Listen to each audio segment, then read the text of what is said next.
दोस्तों, सुलोचना बासुकी नाग की पुत्री और लंका के राजा रावण के पुत्र मेघनाद की पत्नी थी। लक्ष्मण के साथ हुए एक भयंकर युद्ध में मेघनाद का वध हुआ। उसके कटे हुए शीश को भगवान श्री राम के शिविर में लाया गया था। अपने पति की मृत्यु का समाचार पाकर के सुलोचना ने अपने ससुर रावण से राम के पास जाकर के पति का शीश लाने की प्रार्थना की, किंतु रावण इसके लिए तैयार नहीं हुआ। उसने सुलोचना से कहा कि वह स्वयं राम के पास जाए और मेघनाद का शीश लेकर के आए, क्योंकि राम मर्यादा पुरुषोत्तम है, इसलिए उनके पास जाने में तुम्हें किसी प्रकार का भय नहीं करना चाहिए।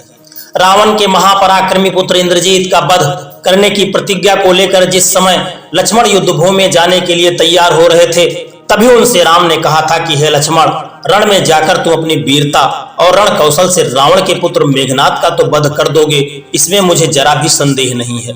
परंतु एक बात का विशेष रूप से ध्यान रखना कि मेघनाद का मस्तक भूमि पर किसी भी प्रकार न गिरे, क्योंकि मेघनाद एक नारी व्रत का पालक है और उसकी पत्नी परम पतिव्रता है। ऐसी साध्वी के पति का मस्तक अगर पृथ्वी पर गिर पड़ा तो हमारी सारी सेना का विध्वंस हो जाएगा और युद्ध में विजय की आशा को त्याग देना पड़ेगा। लक्ष्मण अपनी सेना लेकर के चल पड़े। समर भूमि में उन्होंने वैसा ही किया जैसा भगवान श्री राम ने लक्ष्मण को आदेश दिया था। युद्ध में अपने बाणों से उन्होंने मेघनाद का मस्तक तो उतार लिया, पर उसे पृथ्वी पर नहीं गिरने दिया। हनुमान उस मस्तक को रघुनंदन के पास लेकर के गए। मेघनाद की दाहिनी भुजा आकाश से उड़ती हुई मेघनाद की पत्नी सुलोचना के पास जाकर के गिर पड़ी। सुलोचना चकित हो गई। दूसरे ही क्षण अत्यंत दुख से व्याकुल होकर के सुलोचना विलाप करने लगी, पर उसने भुजा को स्पर्श नहीं किया। उसने सोचा कि संभव है यह भुजा किसी अन्य व्यक्ति की हो।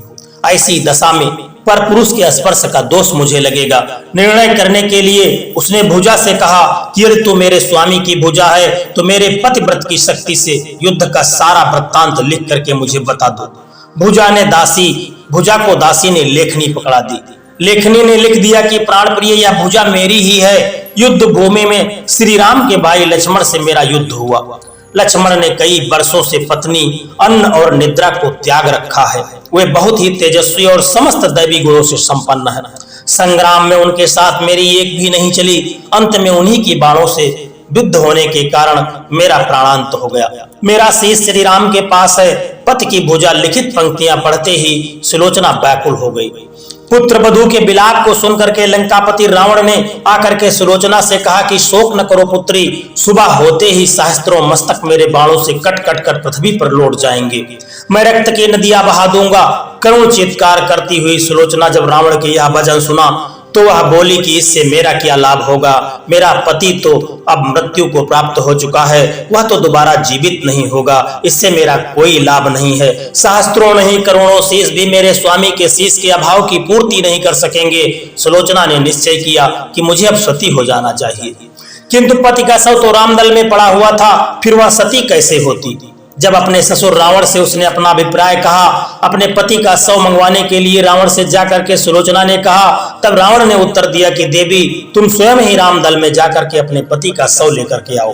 जिस समाज में बाल ब्रह्मचारी हनुमान, परम जितेंद्रिय लक्ष्मण और एक पत्नी व्रती भगवान श्री राम विद्यमान हैं, उस समाज में तुम्हें जाने से डरना नहीं चाहिए। मुझे पूरा विश्वास है कि इन महापुरुषों के द्वारा तुम निराश नहीं लौटाई जाओगी।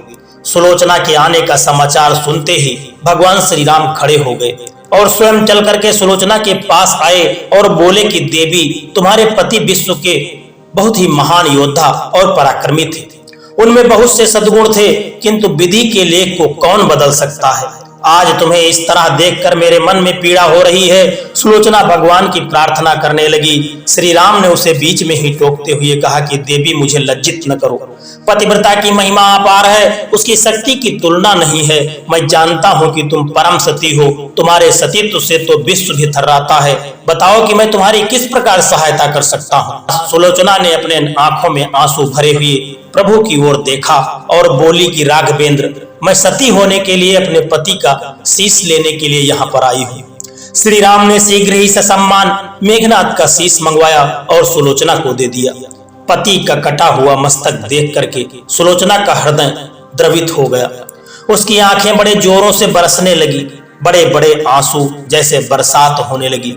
रोते रोते उसके पास खड़े लक्ष्मण की ओर उसने देखा और कहा कि सुमित्रा नंदन, तुम भूल कर भी गर्व मत करना कि इनका वध मैंने किया है। मेरे स्वामी को धराशायी करने की शक्ति विश्व में किसी के पास नहीं थी। यह तो 2 पतिव्रता नारियों का भाग्य था। आपकी पत्नी भी एक व्रता है और मैं भी पति के चरणों में अनुरक्त रखने वाली हूँ और अपने पति की अनन्य उपासिका हूँ। पर दुर्भाग्य से मेरे पति पतिव्रता नारी का अपहरण करने वाले पिता का अन्न खाते थे और उन्हीं के लिए युद्ध में उतरे थे। इसी से मेरे जीवन का धन परलोक सिधार गया। सभी योद्धा सुलोचना को राम शिविर में देख करके चकित थे।